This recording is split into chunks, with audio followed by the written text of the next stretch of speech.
오늘 읽은 동독하신 말씀, 또 1절에서 우리가 11절까지만 읽었습니다만 전체 다 해당되는 35절까지가 한 주제로 다루어지기 때문에 오늘 35절까지 다 함께 하겠습니다. 이 본문에서 성령, 그리고 성경, 그리고 공의회라는 제목으로 말씀 전합니다. 14장을 우리가 지내왔는데요. 14장의 마지막 부분을 보면은 26절입니다. 거기서 배 타고 안디옥에 이르니, 처음 파송했던 교회를 말해요. 이곳은 두 사도의 이룬 그 일을 위하여 전에 하나님의 은혜에 부탁하던 곳이라. 안디옥 교회로 다시 되돌아온 1차 전도 여행이 끝난 얘기를 그렇게 기록하고 있고, 그 다음에 교회에 돌아와서 선교사님들이 돌아오면 보고하잖아요. 그 보고하는 순서를 27절에 이르러 교회를 모아 하나님이 함께 행하신 모든 일과 이방인들에게 믿음의 문을 여신 것을 보고했다 그랬어요. 그리고 바울과 바나바는 안디옥 교회에서 목회를 상당히 어느 일정한 기간 동안 오래 있었다 그랬어요. 2차 전도 여행을 이제 떠나게 됩니다. 오늘 내용을 끝으로 해서 사도행전 15장 36절부터서 이제 2차 전도 여행이 시작이 되는데, 오늘 우리가 2차 전도 여행 바로 앞에 1차 전도 여행 끝나고 2차 전도 여행 시작하기 직전에 있었던 사건, 그것이 바로 오늘 1절에서 35절까지 나와 있는 내용입니다. 여기서 우리가 교회이기 때문에, 교회는 성도님들이 교회는 잘 아는데 되게 우리가 교회라고 하는 공동체로 이렇게 모여 있으니까, 근데 교회에는 또 노회가 있고, 노회가 모여서 또 총회가 만들어지고 그런 것이 있어요. 옛날 처음 초대교회는 지금과 같이 이렇게 분파가 많지도 않았고, 또 조직이 치밀하게 짜여 있는 그런 단체는 아니었습니다. 원래 교회가 조직으로 만들어진 단체가 아니기 때문에, 교회는 본질적으로 그리스도의 몸이기 때문에 살아있는 유기체라 그러죠. 유기체. 조직체는 살아있는 단체가 아니에요. 조직체는 사람이 만들어가지고 그 조직을 운영해 나가려고 하다 보니까 법을 만들어야 돼요. 그래서 법을 만들어 놓고 법으로 가지고 그걸 다스려가는 거죠. 이건 사람이 만든 조직체예요. 교회는 그렇게 조직체가 되면 그걸 보고 죽은 교회라 그래요. 교회는 살아있는 그리스도의 몸이기 때문에, 살아있는 그리스도의 몸 안에 거하시는 성령으로 말미암아 하나님의 말씀에 의해서 이끌림을 받고 나가는 것이 교회예요. 그러니까 교회가 그것이 없어지면 이제 뭐만 남겠어요? 법이야! 이런 것만 남는 거예요. 그래가지고 법 갖고 이제 분쟁하고 이런 일들이 벌어지는 이유는 바로 거기에 있는 거예요. 제가 이 말씀을 준비하면서 참 가슴 아팠던 것은 최근에 이제 8월 달이죠. 8월 달에 우리 모국에 있는 어느 교단이, 우리가 속한 자매교단은 아닙니다만 어느 교단에, 장로교단의 큰 교단에서 헌법을 수정하는 총회가 이제 열렸어요. 그 헌법 수정하는 총회의 내용 가운데 하나가 11조를 하지 아니하면 교회의 회원권의 일부를 제약한다. 이렇게 이제 법을 바꿨는데, 하도 그게 이제 오마이뉴스나 안티크라이스트들에 대한 그 공격이 심하니까 11조라는 단어를 빼고 교회의 교인의 의무를 다하지 아니하면 권리를 일부분 제약한다. 이렇게 해서 헌법을 지금 수정하고 결의를 했더라고요. 그것을 이제 각 노예에다가 공문으로 내려보내면 노예에서 노예를 열어서 각 노예가 그 총회에서 내려오는 그 결의사항을 우리도 동일하게 받을 거냐, 그걸 또 투표를 하게 돼 있어요. 그러면 이제 노예가 다 투표를 마치면 결과를 총회에 보고함으로써 과반수가 넘었을 때에 법이 바꿔지게 되는 겁니다. 그래서 그것으로 인해서 종교계나 또 일반인들까지도 그것이 뉴스에 나와서 이슈가 되고 있어요. 그러니까 결국 내용은 보니까 분위기상 단어를 수정은 했지만 11조를 내지 않거나 6개월 이상 교회를 출석하지 않는 사람은 성도이지만 일부 교회 안에서의 권리를 제약한다. 근데 그 권리를 어디 부분에 제약하는가 봤더니 투표권이 없다라는 거예요. 투표권이. 예. 그 이제 투표를 할 때 보니까 막 몰려가지고 이렇게 투표를 하니까 교회가 나아가고자 하는 올바른 방향보다는 그 입김에 의해서 사람들의 입김에 의해서 교회가 움직여가는 그런 모습을 보면서 아마 불가피해서 그걸 만들었다고는 우리가 분명하게 이해는 가지만 제가 그걸 보면서 교회가 성령의 능력을 잃어버려 가고 있구나 라는 것을 반증하고 있는 하나의 증거거든요. 그게. 초대교회 같으면 그렇게 했겠어요? 안 하죠. 절대로. 그래서 교회가 성령의 능력이 떠나가고 있다는 거예요.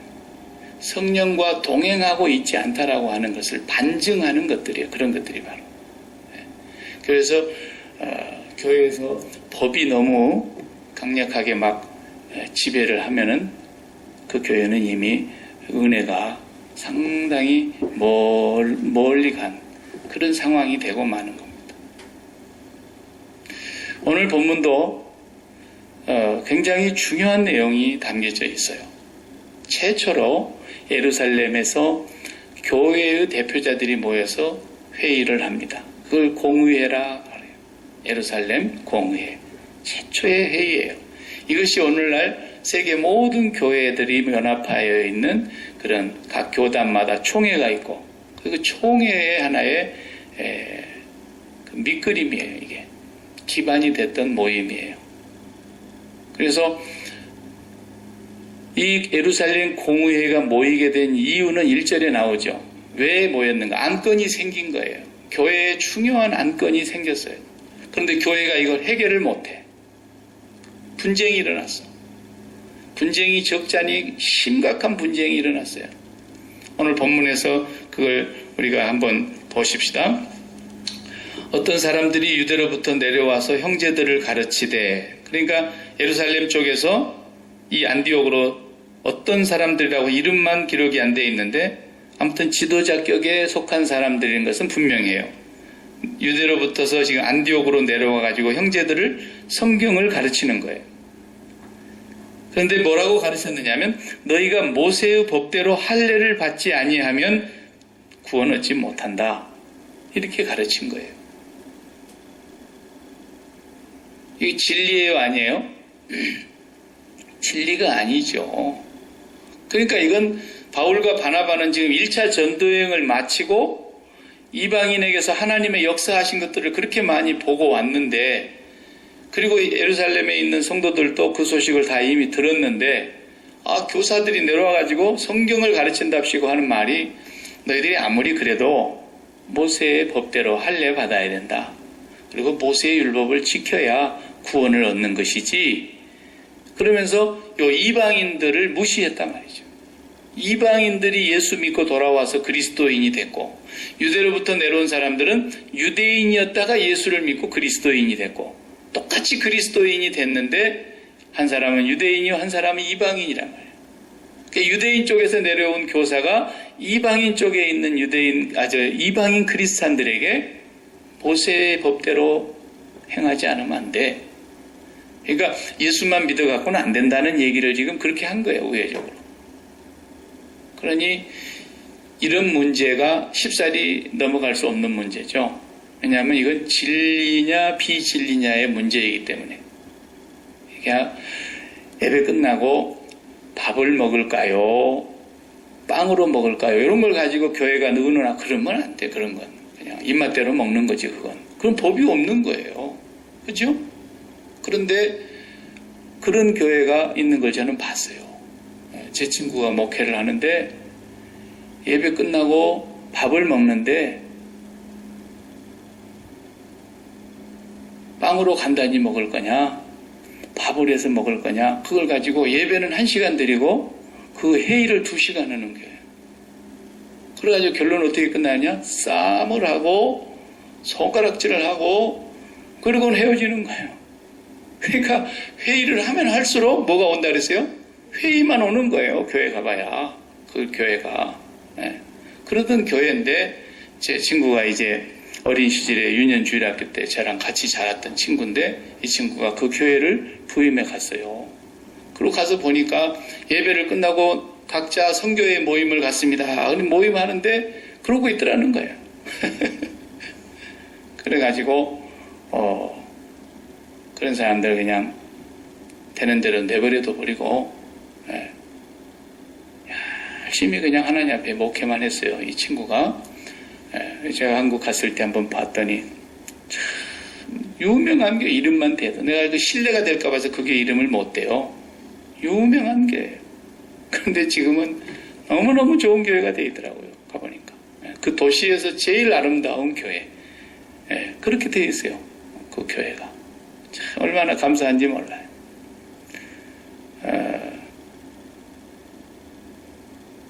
이 교회는 이제 분쟁이 일어났어요. 읽어봐요. 2절에.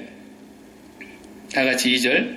바울과 바나바와 저희 사이에, 저희는 누굽니까? 어떤 사람들이라는 그 유대로부터 내려온 교사들이죠. 바울과 바나바가 한쪽이고 그 다음에 저희, 유대에서 내려온 저희 사이에서 적지 아니한 다툼, 그러니까 크게 싸웠다는 거죠. 영어 성경에도 보면 굉장히 심각하게 디스퓨트를 했다고 나오고 있어요. sharp dispute라고 그랬어요. 아주 심각한 분쟁이 있었어요. 그리고 적지 않은 다툼과 그다음 뭐가 있었어요? 디베이트가 또 있었어요. 막 변론이 일어난 거야. 그러니까 교회가 갑자기 좋았던 분위기가 얼마나 험악하게 됐겠습니까? 여러분 글로 이렇게 써져 있으니까 그렇지 성경 보면 끝나고 싸움이 일어났다니까. 바이블 스터디를 하고 나서 막 엄청난 소요가 일어난 거예요. 이 안디옥 교회에서. 수습이 안 돼. 이거 어떻게 해야 되느냐. 이럴 때에 어떤 결의를 내리게 됩니까? 3절을 보십시오. 2절 먼저 계속해 보십시다. 일어난지라 형제들이 이 문제에 대하여 다 같이 바울과 바나바와 및 그 중에 몇 사람을 예루살렘에 있는 사도와 장로들에게 보내기로 작정하니라. 예루살렘으로 보내자. 그럼 거기에 사도들이 계시니까. 유대인 그리스도인들을 지도하고 있는 예루살렘 교회에 예수님의 12제자 사도가 있지 않냐. 그 사도가 있는 곳에서 예수님의 제자들에게 직접 가서 물어보고 거기에서 뭐라고 답이 나오는가를 알아보자. 이렇게 해서 바울과 바나바를 보내면서 바울과 바나바만 보낸 게 아니라 교회의 대표로서 몇 사람을 바울과 바나바에게 붙여서 보낸 거예요. 올라가면서도 이 사람들이 그냥 가는 게 아니라 사마리아 지역, 일부러 이방인 지역을 지나가면서 그들에게 가서 복음을 전하고 그곳에서 또 1차 전도여행에서 일어났던 많은 하나님의 역사들을 보고하면서 그렇게 기쁨으로 예루살렘까지 올라갑니다. 올라가서 예루살렘에 도착했습니다. 그 다음에 도착해서 환영을 받죠. 크게 환영을 받습니다. 그리고 5절을 보세요. 가서 얘기를 다 합니다. 다 전달을 했더니 그 상황 보고를 받고 나서 5절에 바리새파 중에 믿는 어떤 사람들이 일어나. 이 사람들은 예수 믿기 이전에 바리새인이었죠. 바리새 교단에 있었던 사람이었는데 이제 예수를 믿은 사람이 됐다 이거예요. 유대인이죠. 어떤 사람들이 일어나 말하되 다 같이 이방인에게 할례를 주고 모세의 율법을 지키라 명하는 것이 마땅하다. 그거 마땅한 소리를 왜 하고 있냐 지금. 그러니까 저번에 내려왔던 교사들하고 똑같은 부류의 사람들이에요. 이제 예루살렘 교회 갔으니 안디옥 교회에 불붙었던 이 안건이 예루살렘 교회로 얼마 붙었죠? 예루살렘 교회도 이제 적지 않은 또 문제가 발생합니다. 자, 6절 사도와 12사도를 말합니다. 12사도와 장로들이 이 일을 의논하러 모였다. 이게 공의예요. 공의. 예루살렘 교회가 전 교회 지도자들이 다 같이 모이는 회의를 했다 그 말이에요. 많은 변론이 있은 후에 엄청난 거기서 이제 디베이트가 있었겠죠. 그렇죠? 논의도 있었을 거고 많은 얘기가 있었었는데 많은 변론이 있었다 그랬으니까 여기 보면은 그런데 이제 변론이 있은 후에 그랬으니까 몇 시간이 지나갔는지 알 수는 없지만 많은 변론이 있은 후에 사도 베드로가 첫 번째 발언자로서 얘기를 합니다. 그 내용이 오늘 본문에서 이제 7절부터서 11절까지의 내용입니다. 한마디로 뭐냐면 우리도 우리 조상들도 지키지 못하고 행하지 못했던 그 무거운 짐 모세의 율법을 왜 이방인에게 지우느냐? 우리도 못 질 것을. 사도 베드로의 결론은 그겁니다. 내가 가서 복음을 전하는 것을 경험을 해봤는데 실제로 이방인들이 돌아오고 하나님께서 그들 가운데 큰 기사와 이적을 나타내시고 이방인들이 성령을 받는 것을 베드로가 목도했지 않습니까? 우리가 앞에서 보아온 대로. 그 설명을 쭉 해내는 거예요. 그 다 설명을 들었습니다. 그랬더니 두 번째 발언자가 이제 누굽니까? 12절부터서 바울과 바나바가 보고를 하는 짤막한 얘기가 나옵니다. 12절 보세요. 온 무리가 가만히 있어 바나바와 바울이 하나님이 자기들로 말미암아 이방인 중에서 행하신 표적과 기사 고하는 것을 듣더니 이제 바울과 바나바와 바울이 1차 전도 여행에서 일어났던 일들을 다 얘기했다고 하죠. 시간이 좀 많이 갔겠죠. 네. 다 얘기를 해서 가만히 듣고 있는 거예요 지금. 네.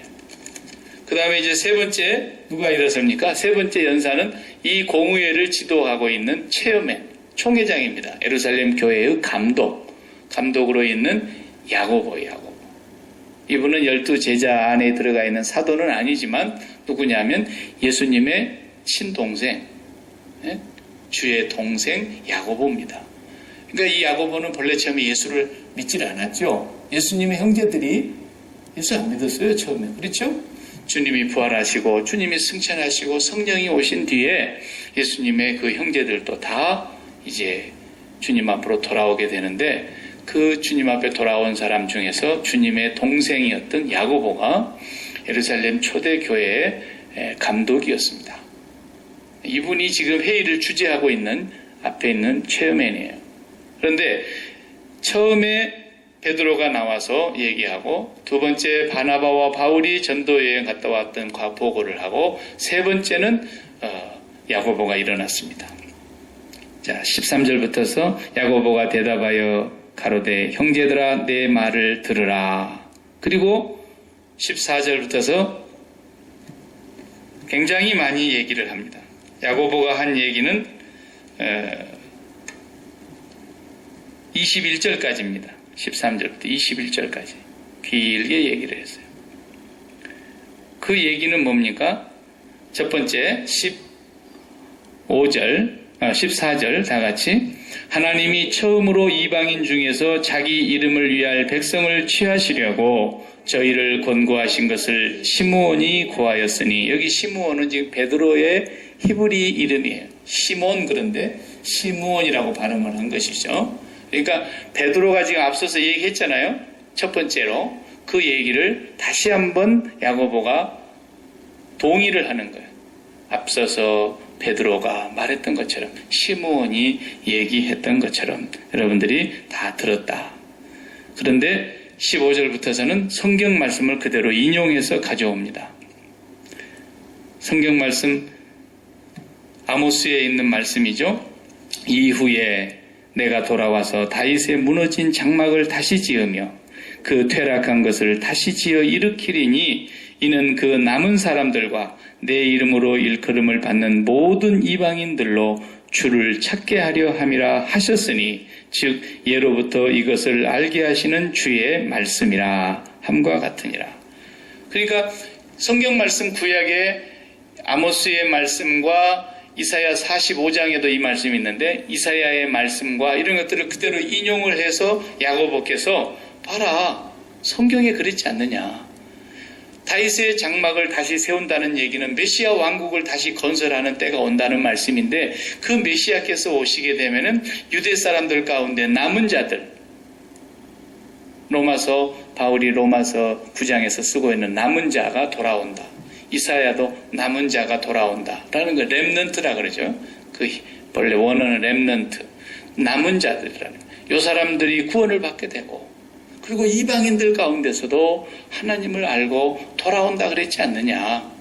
그게 그 예언의 말씀이 오늘날 우리에게서 이미 이루어진 사실인데, 그 성경 말씀을 그대로 야고보는 인용을 하면서 지금 자기의 의견을 설명을 했습니다. 그리고 나서 19절에 그러므로 결론이죠. 내 의견에는 그랬어요. 여기 점잖하게 부드럽게 내 의견에는 그랬지만 제가 판단합니다. 그렇게 얘기하는 말이에요. 제가 판단합니다. 제가 결론 짓겠습니다. 라는 뜻이에요. 그래서 야고보가 그냥 거기서 결론을 딱 내립니다. 결론을 우리가 읽어보겠습니다. 그러므로 내 의견에는 이방인 중에서 하나님께로 돌아오는 자들을 괴롭게 말고 다만 우상의 더러운 것과 음행과 목매어 죽인 것과 피를 멀리하라고 편지하는 것이 가하니 이는 예로부터 각성에서 모세를 전하는 자가 있어 안식일마다 회당에서 그 글을 읽음이니라 하더라. 예. 네 가지 권면만 했습니다. 이것은 구원받는 조건은 아닙니다. 다만 덕을 세우기 위함인 것입니다. 우리 한국교회식으로 말하자면 술을 좀 먹었다, 담배를 피웠다 이런 것을 했다고 해서 구원을 못 받는 건 아닙니다. 그러나 그것이 옛날 우리 고대의 조선 땅에서 그런 것들로 인해서 기독교가 처음에 전래되어질 때 처음 선교사들이 보니까 한국 사람들은 참 조선 사람들은 이상하다는 거예요. 그냥 술을 밥 먹듯이 먹고 물 마시듯이 먹고 그래가지고 사람들이 막 싸우고 망가지고 그리고 몸을 해치고 이런 걸 보니까 그것이 덕이 되지 않으므로 교회 안에서 그런 것들을 금하도록 했어요. 율법은 아니지만 성도의 덕을 나타내기 위해서 그리스도의 덕을 세상 사람들에게 나타내기 위해서 그래서 예수 믿는 사람들이 저 따위로 해서 되겠나 이렇게 돼서 하나님의 영광을 가리지 못하게 하기 위해서 또 그들이 그런 행실을 함으로써 비방을 받는 원인을 제공하지 않게 하기 위해서 그런 일들이 있었죠. 이런 것과 마찬가지로 지금 모세의 율법대로 다 지켜야 된다, 할례를 받아야 된다, 이거 아니다라는 거예요. 아니지만 그러나 이방인들에게서 몇 가지는 조심하라고 우리가 권면하는 게 좋겠는데 첫째는 우상의 제물을 먹는 것은 조심해야 되겠다. 왜냐하면 우상의 전당에서 행해지는 그 행위 자체가 너무너무 가증한 것들이 많고 부정한 것들이 많으니까 그것이 이 그리스도인이 되었다고 해서 그것을 그대로 계속 해나가게 될 때에 그래 되면 굉장히 교회 안에 혼란이 오기 때문에 그런 건덕상의 문제 하나를 얘기한 거예요. 그 다음에 두 번째는 목매어 죽인 것. 목매어 죽인 것은 뭡니까? 짐승을 목을 매가지고 죽는 것은 글쎄요, 우리 한국 사람들은 개도 목매가지고 죽이죠. 개 패듯이 패가지고 그래가지고. 근데 그렇게 사람이 잔인하게 목을 매어서 동물을 죽여가지고 먹는 것은 피가 그 속에서 빠지지 않고 죽은 짐승이기 때문에 그렇게 해서 먹는 것도 금하게 하고 또 피를 멀리하라. 그렇게만 먹는 것도 금하지만 피도 먹지 말라는 거예요. 피는 생명이기 때문에 먹지 않는 것이 좋다. 그 다음에 음란을 조심해라. 음행이라고 하는 건 전부 다 이게 지금 어디서 이루어지는 거냐면 안 믿는 세상 사회에서 이루어지는 일이기도 하지만 실제로 우상 숭배하는 전당에서 이 네 가지가 다 이루어지는 거거든요. 그러니까 우상 숭배자들은 음행을 밥 먹듯이 해요. 왜냐하면 그 당시에 우상 숭배하는 그 예배의 행위가 교회 안에서 음행을 저지르는 것들이었거든요. 교회란다. 그 신전 안에서. 그래서 그 신전 안에서 음행을 저지르는 그 대상자가 누구냐면 사제들이에요. 여자 사제들. 그걸 보고 창년대 그 거룩할 성자를 붙여갖고 지네들끼리는 성창이라 그랬어요. 그러니까 그런 짓을 너무 많이 하던 이방인들의 삶을 살고 있다가 예수를 믿었던데 예수 믿고도 똑같이 그렇게 살면 안 되지 않느냐. 그러므로 건덕상의 그런 몇 가지, 네 가지 정도의 문제를 편지로 썼어요. 그리고는 이제 대표로 예루살렘 교회의 대표자를 뽑아가지고 바울과 바나바와 일행들과 같이 붙여서 보냅니다. 예루살렘 교회 대표가 내려오는데 누구냐면 그 유다라는 사람과 실라, 바울과 2차 전도 여행을 떠나는 실루아노라고 하기도 하고 실라라고 하죠. 이 두 분이 편지를 들고 예루살렘 교회에 결의한 내용을 담아가지고 오죠. 도착해서 본문에 보면은 자 27절에 봅시다. 그리하여 유다와 실라를 보내니 저희도 이 일을 말로 전하리라. 성령과 우리는 이 요긴한 것들 외에 아무 짐도 너희에게 지우지 아니하는 것이 가한 줄 알았노니 우상의 제물과 피와 목매어 죽인 것과 음행을 멀리 할지니라. 이에 스스로 삼가하면 잘 되리라. 평안함을 원하노라 하였더라. 이것이 편지 내용이에요. 결의서를 그대로 읽은 거예요.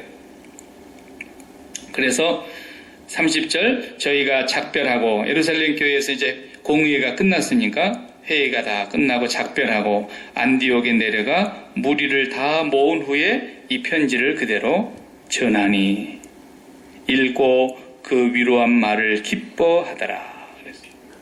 그리고 교회 대표로 내려온 유다와 실라도 선지자이기 때문에 여러 말로 형제들을 권면하여 굳게 하고 얼마가 있다가 다시 평안하게 예루살렘으로 전송을 해드립니다.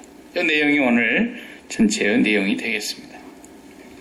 예루살렘 교회의 공의회가 처음으로 모여서 이 중요한 문제를, 진리의 문제이기 때문에 바울과 바나바도 물러설 수가 없었던 거예요. 이건 싸워야지. 그렇죠? 진리를 사수하기 위해서는 어찌할 수가 없었어요. 그리고 하나님의 뜻이 분명히 여기에 있고 성경이 이미 구약시 때부터 가르쳤고 이미 자기들에게서 성령이 역사하는 것들을 목도했고 이방인들이 다 돌아와서 한 몸이 되었는데 만약에 이것이 분쟁이 해결 안 되면 교회는 둘로 나눠지게 돼 있어요. 유대인 교회와 이방인 교회. 영원히 같이 할 수 없는 상황이 벌어지고 말죠. 그래서 이제 나머지 바울 사도가 교회에 편지를 보낼 때마다 특별히 에베소 교회에 그걸 많이 강조하죠. 에베소서를 쓰면서 우리가 그리스도 예수 안에서 유대인과 헬라인, 남자와 여자, 주인과 종 이게 다 하나다라고 하는 것을 굉장히 강조하고 그리스도 예수 안에서 함께 지어져가는 교회라는 것을 계속해서 편지로 쓰면서 시간이 있을 때마다 기회 있을 때마다 유대인과 이방인이 그리스도 예수 안에서 남자와 여자가 종과 주인이 그리스도 예수 안에서 다 한 형제 자매라는 걸 하나의 교회라는 것을 최종적으로 결정짓게 된 중요한 예루살렘 공의회 이것이 오늘 본문의 내용이고 이것이 이제 결정이 됐기 때문에 안디옥 교회도 시끄러웠던 문제 해결되고 그 다음에 바울과 바나바는 2차 전도 여행을 편안히 이제 떠날 수 있게 된 거예요. 이게 해결 안 되면 전도 여행을 갈 수가 없죠. 그래서 세 개의 교회가 지금까지 하나의 교회라고 하는 것을 우리가 얘기를 하고 있는데 어디 안에서? 그리스도 예수 안에서만. 그 외에 다른 길로 구원이 있다고 하는 것과는 절대로 우리가 손을 잡을 수가 없는 거죠. 그리스도 예수 안에서만 오직 세계의 모든 교회는 형제와 자매라는 것을 우리가 고백하고 있는 것입니다. 그래서 사도신경 할 때마다 우리가 거룩한 공회와 거룩한 공교회와 그걸 약자로 줄인 거죠. 거룩한 공회와 Holy Catholic Church 거룩한 교회 전 세계의 모든 교회는 다 보편적인 교회는 예수 그리스도를 구주로 믿고 예수 그리스도만을 유일하게 구주로 믿고 고백하는 교회를 하나의 교회로 우리가 인정하는 것입니다. 이 일이 이루어지기까지는 성령이 역사하신 거예요. 사람의 힘으로 이게 되겠습니까? 성령이 역사하셔서 베드로와 같이 그렇게 꽉 막힌 유대인 제자도 사마리아 지역에 보내가지고 일부러 베드로가 도착해서 기도할 때에 성령이 임하는 걸 목도하게 하고 빌립이 전도했을 때도 성령이 역사했었어요. 그러니까 그들이 믿었죠. 그런데 아직 성령 내리신 일이 없었더라. 그리고 예루살렘에서 베드로와 요한이 내려와서 기도하니까 성령이 임하셨어요. 그것이 다 성령의 역사한 것이에요. 왜 베드로가 왔을 때 그렇게 일부러 한 거예요? 베드로를 바꿔야 되니까. 베드로를. 그래도 베드로가 시에 안 박혀지니까 또 환상에 또 보자기가 내려오는 거예요. 우리가 앞에서 본 대로. 그래도 베드로가 쉽게 가기가 어려웠다. 그런데 고넬료의 집에 가서 또 말씀을 전하니까 말씀을 듣는 자들에게 성령이 임하시는 거예요. 베드로가 또 보았어요. 그리고 그 집안에 모였던 모든 사람들이 다 세례를 받고 예수 믿게 된 거예요. 베드로가 이런 것을 복도했기 때문에 그래도 이게 쉽질 않아요. 나중에 갈라디아서를 보면요. 그냥 예루살렘에서 어떤 사람들이 왔다는 얘기를 듣고 베드로가 이방인들하고 앉아서 밥 먹고 있다가 벌떡 일어나서 뒷문으로 빠져나가 버렸다 그랬죠. 네. 그때 바울이 베드로를 책망했다 그랬어요. 언제적에 그랬는지는 모르지만 그게 갈라디아서에 기록되어 있지 않습니까? 그만큼 예수님 오시는 날을 기점으로 해서 1500년 전에, 우리로 보자면 한 3500년 전에 모세로부터 받아서 내려오던 그 율법이 너무나 오랜 역사를 갖고 있기 때문에 그 율법의 전통은 시 무너질 수 없어요. 우리가 유대인들을 어느 면에서 이해할 수 있어요. 참 이게 쉬운 일이 아니에요. 인위적으로 어떻게 그걸 무너뜨립니까? 오늘날 지금 팔레스타인과의 전쟁에서 이제 휴전이 그래도 돼서 참 다행인데 이번에도 얼마나 많은 사상자가 납니까? 그럼에도 불구하고 저들의 전쟁이 정치적인 전쟁이 아니지 않습니까? 종교적인 전쟁이에요. 저 사람들은 오직 율법 때문에 이 전쟁을 하고 있는 거예요. 팔레스타인은 절대로 우리 땅에 발을 붙일 수 없다라고 하는 거예요. 정말 유엔이 전 세계가 예루살렘을 향해서 핀잔을 보내지 않으면 저 팔레스타인 싹 없애려고 하는 사람들이에요, 지금.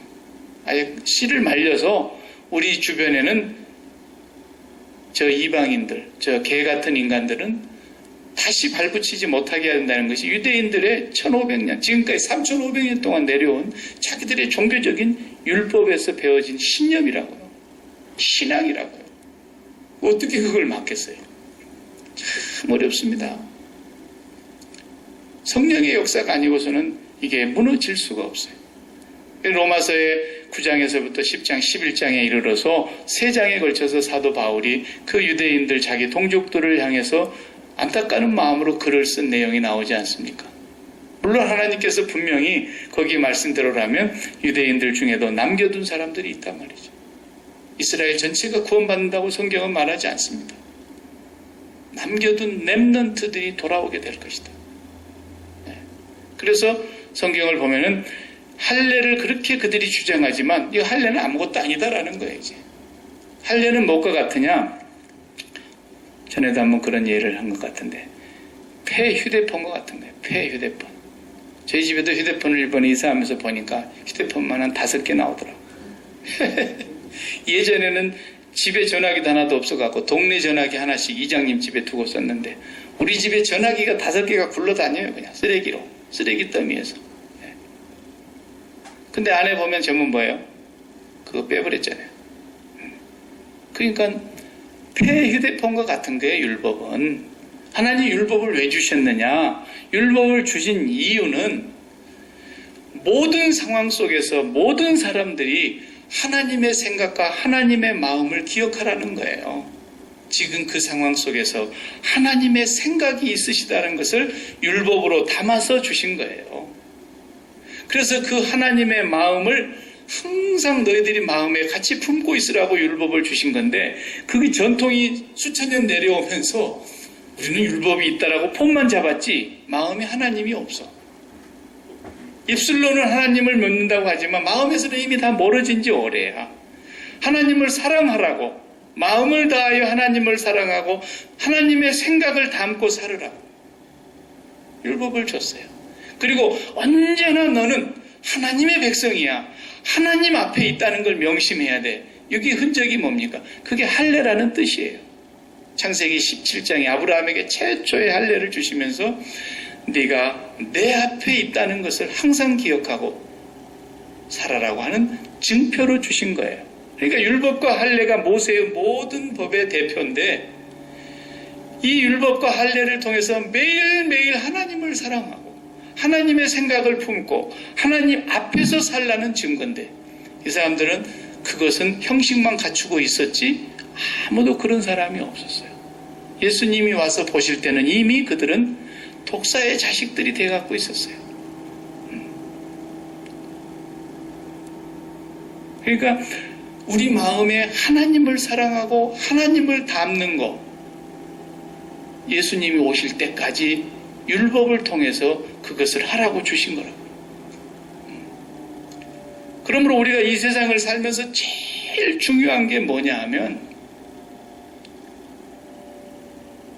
예수 그리스도를 통해서 하나님을 사랑하는 마음과 예수 그리스도를 통해서 내가 모든 상황 속에서 아버지의 목전에서 아버지 발 앞에서 지금 내가 서 있고 지금 살아가고 있다라는 걸 잊지 말라는 거예요.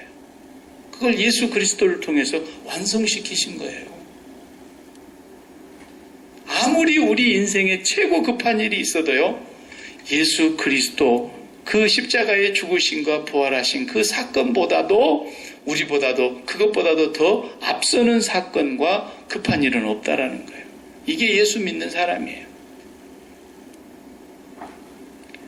되게 집에서도 애들을 키워보면은 말을 지독하게 안 듣던 그런 애도요, 언제 말을 잘 듣냐 그러면요, 가령 이제 아야 저 산골에 가서 아침에 그 신선한 그 옹달새 물을 좀 받아오너라. 그러면 그 물길이 얼마나 멀어요. 그냥 한 2마일 정도 걸어가서 그 아침부터서 식전 아침에 가서 물 떠갖고 오라 그러면 애가 일어나서 물 떠오겠습니까? 일어나기도 바쁜데. 그런데 그게 안 시켜도 잘하는 애가 있어요. 어떨 때 그렇게 말을 안 듣던 애가 어느 날 갑자기 아빠 물 떠가지고 올게. 엄마네 물 떠갖고 식전 아침 막 일어나고 가는 거야. 알고 보니까 같은 시간에 물 들어오는 같은 학교에 자기가 좋아하는 여자친구가 거기 물 들어오는 거야. 물 들어오는 거야. 간단히 해결됐어. 왜? 그 속에 마음에 사랑하는 마음이 딱 담아져 있기 때문에. 신앙이 그런 거라는 거예요. 이건 율법으로 되는 게 아니에요. 그 여자애가 항상 그날 하루도 안 빠지고 물 들어온다는 걸 정보를 입수한 날로 이 애는 아침에 깨울 필요가 없어진 거예요. 저절로 가는 거예요. 콧노래를 부르면서 갔다 오는 거예요. 2번도 갔다 오고 싶은 거예요. 걔를 만날 수만 있다면. 그러니까 십자가의 사건은 뭐냐 하면 우리가 매일매일 그걸 잊지 말아야 되는 것은 그 사건을 통해서 하나님 아버지를 사랑하고 그 사건 앞에서 내가 언제나 하나님 앞에 있다는 걸 명심하고 살라는 거예요. 이거보다 시급한 게 없다는 거예요.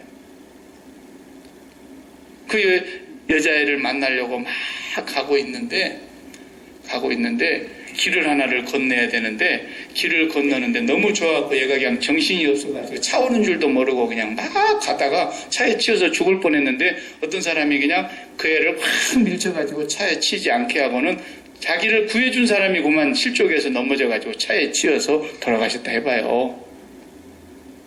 그런데 얘가 뒤도 안 돌아보고 물 들어가가지고 여자친구를 만나서 하는 말이 야 내가 오늘 너 만나러 오는데 까딱 했던 내 차에 치여 죽을 뻔했어. 근데 어떤 사람이 나를 이렇게 밀쳐내고 그 사람이 나 대신 죽었거든. 근데 내가 물 들어왔다 얘가 지금. 그러면 그 여자애가 정신이 빤드던 여자애 같으면 어떡하겠어요? 네가 지금 사람이냐? 그럴 거 아니에요. 그 상황이 됐으면 지금 그 사람을 데리고 병원으로 달려가서 지금 그 사람을 구호하고 그 사람 응급조치하는 일에 자기가 제일 먼저 앞장서가지고 병원에서 그 사람 옆에 앉아있어야 될 이 녀석이 그걸 아무렇지도 않게 지금 여자친구를 만나러 왔다 그러면 그건 사람이 아니죠. 그렇죠? 네. 하물며 하나님의 독생자께서 이 땅에 내려오셔서 나를 구원하시기 위해서 죄 없으신 분이 십자가에 죽으셨다고 하는 이 사건은 2000년 전의 사건인 역사적인 사실뿐만 아니라 지금 영원한 현재의 사건이고 모든 사람에게 하나님께서 행하신 사건이란 말이죠. 그 사건 앞에서 날마다 우리가 주님의 십자가를 바라다 볼 때마다 그 하나님을 사랑하지 않을 수 없고 그 하나님 앞에서 내가 있다는 이 의식을 잊어버릴 수가 없는 것이 그리스도이란 말이에요. 이게 예수 그리스도가 우리에게 주신 십자가의 은혜는 바로 오늘 우리가 갖고 있는 스마트폰과 같은 거예요. 이게 지금 연결되는 거예요. 지금 율법은 폐 휴대폰이라니까요. 쓰지 못할.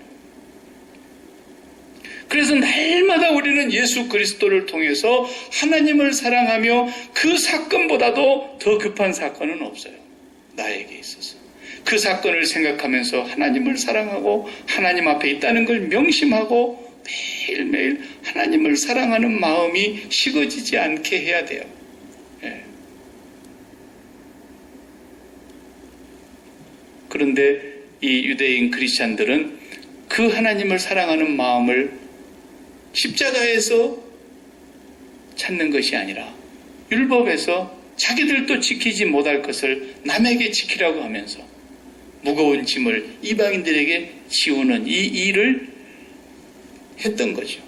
그런데 사도들과 모든 바른 믿음 위에 서 있는 사람들이 이 무거운 짐을 다 벗겨주고 안디옥 교회에 평안하게 이 문제가 해결되게 했다고 하는 거예요.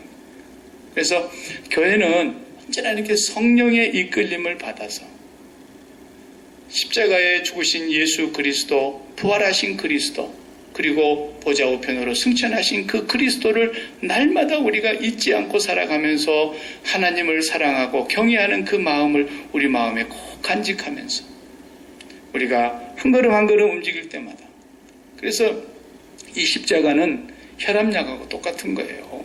혈압약. 혈압 있는 분들은 하여튼 정상적으로 활동하면서 의사가 먹으라는 그 일정한 양의 약을 하루에 하나씩 꼬박꼬박 먹기만 하면 그대로 유지가 되는 거예요. 이건 병이 아니에요. 그래서 엄밀하게 따지면 이건 그냥 그 약으로 인해서 피를 묽게 해주고 피 흐름을 원활하게 도와주면서 혈압을 그대로 맞춰주는 거예요. 근데 이 사람이 하루만 안 먹어봐요. 그냥 몸에서 이상 증상이 나고 이틀 안 먹으면 구역질이 나고 3일째 안 먹으면 어떤 사람은 바로 쓰러집니다. 우리는 날마다 십자가를 먹어야 되는 거예요. 날마다 이 내 음료와 내 떡을 먹어라. 날마다 너는 십자가를 잊지 말아라. 이것이 그리스도인이라는 거예요. 어떻게 그것이 부활절 앞에 두는 고난절에만 생각할 수 있는 일이겠어요? 절대로 그렇지 않습니다.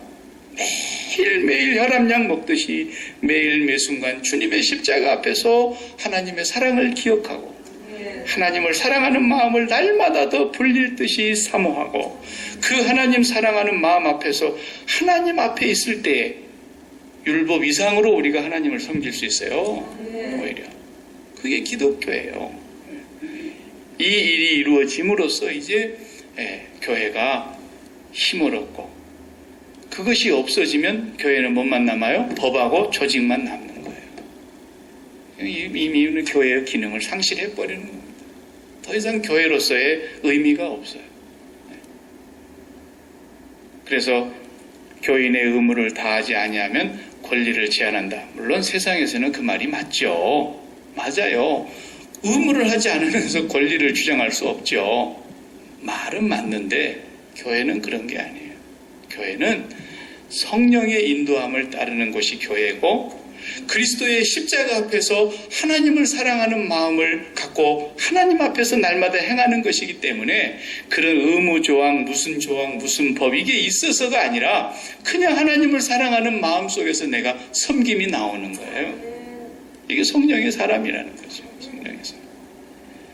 이 일이 초대교회에서 심각한 문제로 다툼이 되고 변론이 되고 오랫동안 이 디베이트를 해서 상당히 문제가 컸지만 성령의 역사 앞에 순종했고 사도들과 선지자들이 전하는 그 성경 말씀을 그대로 순종했고, 그래서 사도들에 의해서 잘 정리가 된 모습을 오늘 우리가 보게 되었던 것입니다.